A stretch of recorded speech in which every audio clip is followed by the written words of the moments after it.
This is awesome to be able to sit in front of you guys as the head coach at Purdue. Definitely a humbling experience. I've known for a long time that I wanted to be a head coach one day. I remember sitting in a staff meeting as a student assistant in 2009 at the University of Colorado, and Dan Hawkins is running the show there.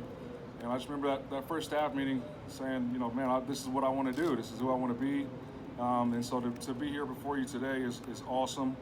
You know, we've got a saying at Purdue. It was coined by our corners coach. His name is Sam Carter, and he says, you know, at Purdue we're trying to bless you, not stress you. And so I definitely feel blessed today. Blessed to have a community and a career path that has put me in contact with people that have tremendously influenced my life, not only as a coach, but as a man.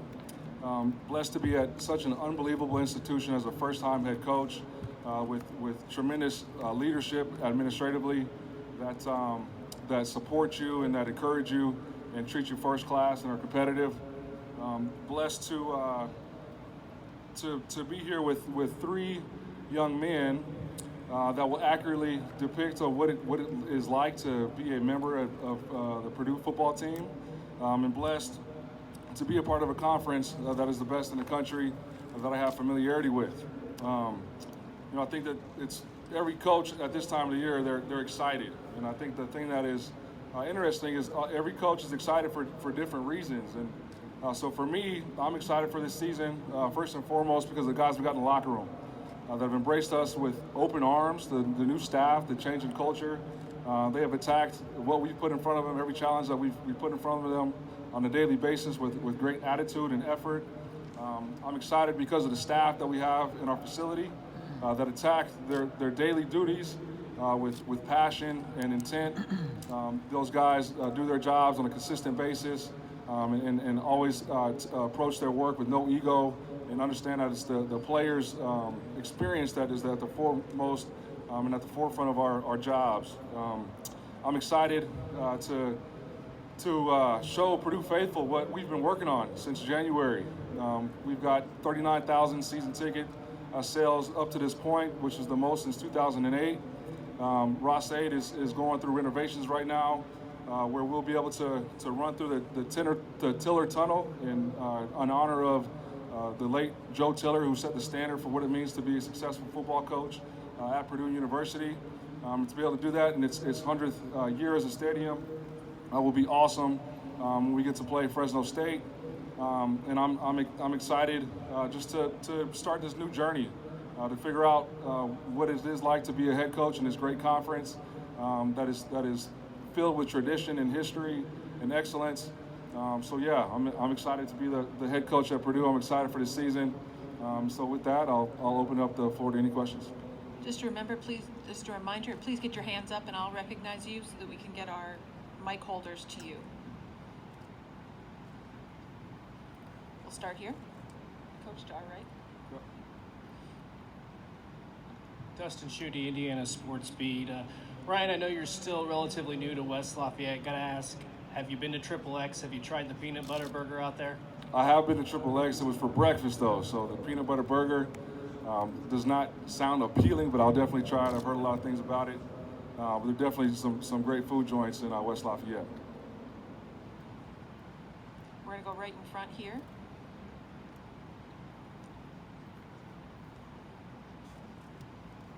Hey Ryan, Tom Deanhart, GoldandBlack, and you know, you obviously when you first came in, you gave Devin Mcbaugh a scholarship right away. Just kind of talk about maybe how you plan to use him and how good of a back and how big of a weapon he could be for you this fall. Yeah, you know, kudos to Coach Rowe and our strength staff. Devin Mcbaugh looks like a different player. He has transformed his body. Obviously, he's got talent and skill set to have success in this conference. That's proven. We're excited about his growth and his maturation with the scheme and with his ability to run the football and break tackles. Obviously, he can be a huge asset for us on the ground. We're gonna go to our right again, Coach. Bree Shackelford, WLFI. So Purdue ranked 6th last year in offense efficiency in the Big Ten, with players like Aiden O'Connell, Devin Mcbaugh, Charlie Jones, and Payne Durham helping kind of lead that charge. How do you plan to fill those gaps with the players that aren't inside your system right now? Yeah, so that's a great question. Obviously, they had a lot of success a year ago, lost a lot of production from last season. So it was awesome for us to go through the winter workouts and spring ball to evaluate who we have on the roster and where we needed to go attack the transfer portal. So we had guys that stepped up that were currently on the roster that we feel really good about being able to fill those production numbers. And we've also attacked the transfer portal and gained guys to our locker room now that have had some experience and played at a high level in collegiate football that we feel really good about heading into the season. We're staying to our right. Todd Golden with CNHI. Ryan, when you spoke with your players when you first arrived at Purdue, what was your message in terms of establishing the culture that you wanted to lay down with them? Yeah, when I first arrived, my message to them was that I need to learn what it's like to be a Purdue Boilermaker. They've obviously had success at Purdue. They played in the Big Ten championship game a year ago. So it was my job to get to know them and to build trust with them. And in turn, I think they recognize the authenticity. They recognize the genuine approach. And as a result, they've embraced us and have done everything that we've asked them to do with maximum effort. We're going to go over here to our left now. Dub Jealous and Boiler Upload. Ryan, obviously you created a very unique defense. How will being that unique both on offense and defense help you guys during conference play? Hopefully that it's a huge advantage. That was the goal. That's the plan. Obviously, we're gonna air it out and be creative in the run game on offense, and we'll be aggressive and strategic, and try to create chaos for the quarterback on defense to try to eliminate explosive plays and keep points off the board. Hopefully that'll be a formula for winning football. Coach, we have a question to our right. Hi there, Elsie Norton, the Crimson Quarry. You've been coaching around the Midwest for a while, and I was wanting to ask, how important is it for you here in your first year to Purdue to really get the in-state recruits, establish your culture with them, make sure you're getting them while you're getting this current roster of the culture? Yeah, I mean, in-state, I think the blueprint for success in any program, you got to take care of your home state. That is the makeup, the general core of the locker room. That those guys will take pride in being from their home state and playing in front of their home crowd. So that's definitely priority number one. So that was our main operative when we hit the recruiting trail, is to take care of our home state first and then venture out to our footprint and where we have connections to fill our roster that way as well. Coach, we're going to go to our left. Hey Ryan, Mick Walker, Boiler Sports Report.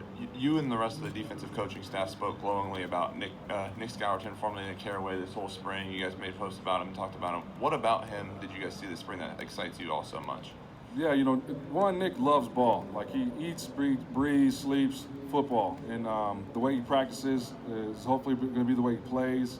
Obviously going against him and then watching his production and his profile tape when I arrived at Purdue, you saw flashes and you saw the skill set. But I think what we do defensively sort of heightens what he's good at, and it will showcase what he's able to do from an athletic standpoint, and really allow him to flourish as a defensive player and hopefully a dominant one in this conference. We're staying to our left, Coach.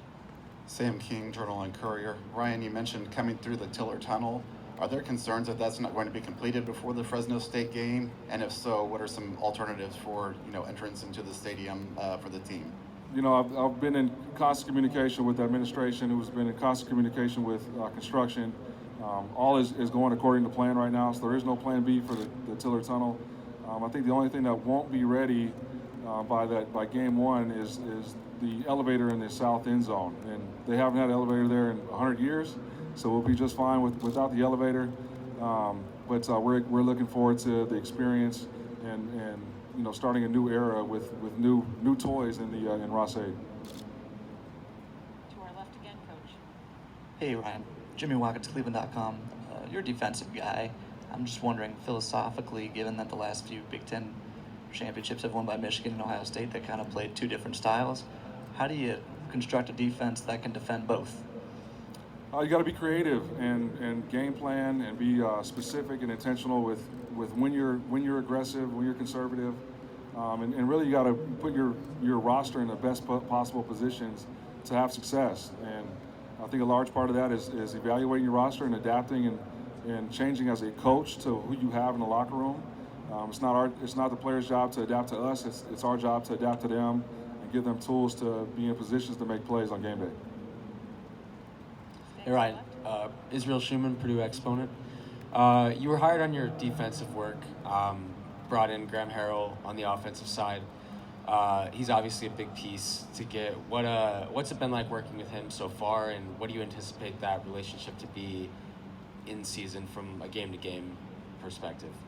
Yeah, Graham has been awesome. I knew, being a defensive coach and having my background the way it is, and the history that Purdue has had offensively, I knew it was important for me to hire a offensive coordinator that would be able to attract quarterbacks and offensive skill guys. And so Graham was a no-brainer. He's been a home run thus far. Obviously, we haven't played it down competitive football, but I've been really impressed with his approach to teaching and to motivating and holding everybody accountable on the offensive side. We've got great rapport. I played against him when I was in college. He won't like to hear this, but I did intercept him twice in one game. Won both those competitions, by the way. We're competitive at Purdue. But we've developed a great chemistry and rapport. We work out together all the time, every day. And he and Kane have had good back and forth, going through spring ball. Okay, we're going to take our last one over here on the right.